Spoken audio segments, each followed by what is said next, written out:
Hi friends, আবার একটা নতুন ব্লগ নিয়ে চলে এসেছি। সুমিসি ব্লগে তোমাদের সবাইকে স্বাগত। তো কেমন আছো তোমরা সবাই? আমি তো ভালোই আছি। আশা করছি যে যেখান থেকে আমার ভিডিওটা দেখছো তোমরা সবাই ভালো আছো, সুস্থ আছো। তো আজকে করছি একটু শুক্তো। ঠিক এটা শুক্তোও নয়, এটা আমার শাশুড়ি বলে তেঁতো তরকারি। এই যে আলু আর উচ্ছেটা ভেজে নিচ্ছি, এরপরে একটু সর্ষে বাটা দিয়ে দেবো। সর্ষে বাটা দিয়ে একটু কষিয়ে নিয়ে বেগুনগুলো দিয়ে দেবো। বেগুনগুলো তেলে ভেজেও দেওয়া যায়, তো যেহেতু আমি একটু কম তেলে করছি বলে আর বেগুনগুলো ভাজিনি। বেগুনগুলো এর ওপরে দিয়ে কষিয়ে নেবো, কষতে কষতে হয়ে যাবে। তো এই গরমের শুরুতে এরকম প্রথম এখন এই তেঁতো তরকারিটা খেতে খুবই ভালো লাগে। শুক্তো করলে আরও অনেক কিছু আনাজ দেয়, সবজি দেয়, সজনে ডাঁটা, কাঁচকলা, সেগুলো অত কিছু সবজি ছিল না বলে যে কটা ঘরে ছিল সেই দিয়েই করলাম। তাই প্রথম আজকে বানালাম, খেতে খুবই ভালো লাগছিল। অনেক দিন পর খেলাম তো, সারা শীতকালে তো এটা খাওয়া হয়নি, তো ভালো লাগছিল। এই যে একটু নুন দিয়ে দিলাম। তো আজকে রান্নার সাথে সাথে কিছু কথাও আমি বলতে চাই আপনাদের সাথে এই ভিডিওতে। সেটা হচ্ছে, আমরা বিভিন্ন পরিস্থিতিতে কেউ না কেউ কারুর কাছ থেকে অপমানিত বোধ করি। হয়তো সেটা বাড়ির মধ্যেও হতে পারে বা বাড়ির বাইরেও হতে পারে। এই যে আমার কষানো হয়ে গেছে, এবার জল দিয়ে দেবো। তো যেটা বলছিলাম, তো এই সব ক্ষেত্রে অপমানের জবাব কিন্তু মুখে মুখে দেওয়া যায় না। কারণ কেউ যদি আমাকে অপমান করে, তার বদলে আমিও যদি তাকে অপমান করি, তাহলে সে আর আমি কিন্তু একই হয়ে গেলাম, তাই না?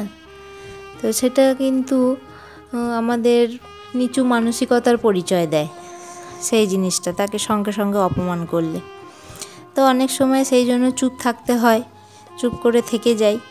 কিন্তু আমি বলবো, কেউ যদি আপনাকে অপমান করে, আপনাকে ছোট দেখায়, তাহলে সেক্ষেত্রে জবাবটা দেওয়ার জন্য নিজেকে প্রস্তুত রাখুন।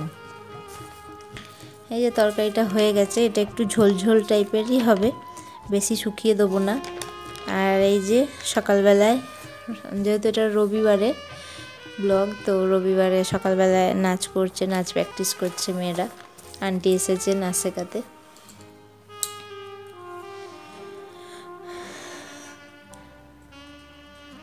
ওরা নাচ করুক, আমি ততক্ষণ শুক্তো হয়ে গেছে। ওর বাবা মাংস নিয়ে এসেছিলো, আজকে দেশি মুরগি এনেছিল, তো একটু দেশি মুরগির ঝোল করে নিচ্ছি।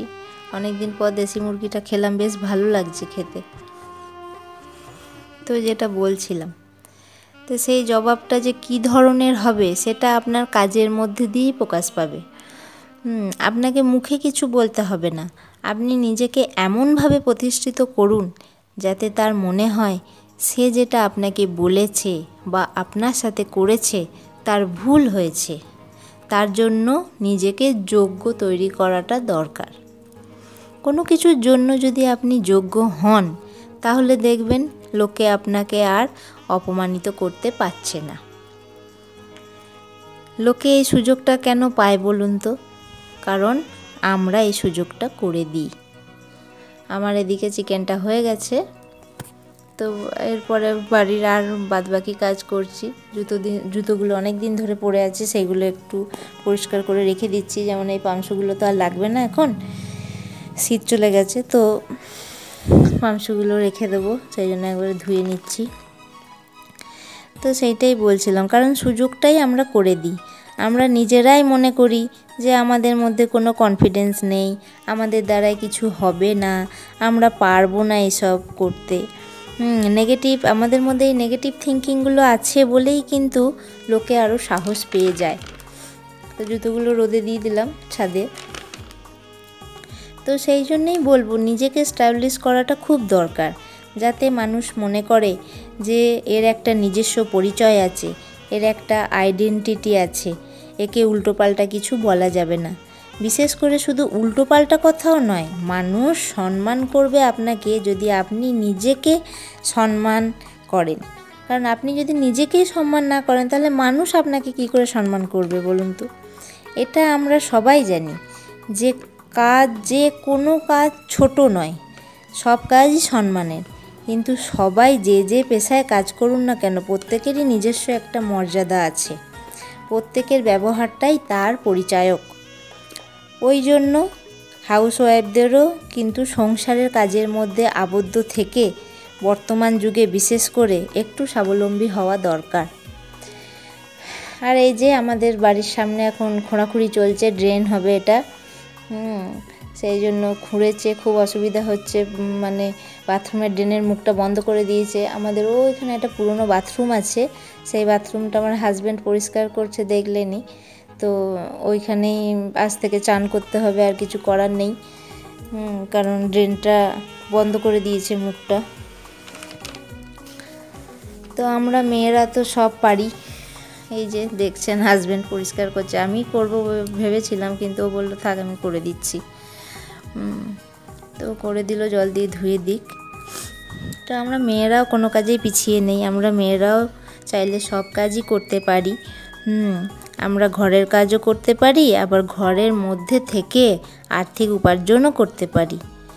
তো এটার একটা ভালো প্ল্যাটফর্ম হলো ইউটিউব। ঘরে বসে ঘরের কাজ শেয়ার করেই টাকা উপার্জন করা যাবে। তো আমি বলবো যারা এখনও পর্যন্ত ভাবছেন যে ইউটিউব নিয়ে এগোবেন, জয়েন করবেন, তো করতে পারেন, কোনো অসুবিধা নেই। কিন্তু আবার এটাও নয় যে ভিডিও ছাড়লাম আর আমার প্রচুর ভিউজ হলো আর আমি টাকা ইনকাম করতে শুরু করে দিলাম, সেটাও কিন্তু নয়। তার জন্য অনেক ধৈর্য ধরতে হবে, কষ্ট করতে হবে, কষ্ট না করলে হবে না। এই যে দেখুন প্লাস্টিক দিয়ে বন্ধ করে দিয়েছে মুখটা। তো এই ইউটিউবে কাজ দেখাতে দেখাতে গল্প করতেও আমার খুব ভালো লাগে। আমার ভিডিওটা পুরো দেখার জন্য ধন্যবাদ।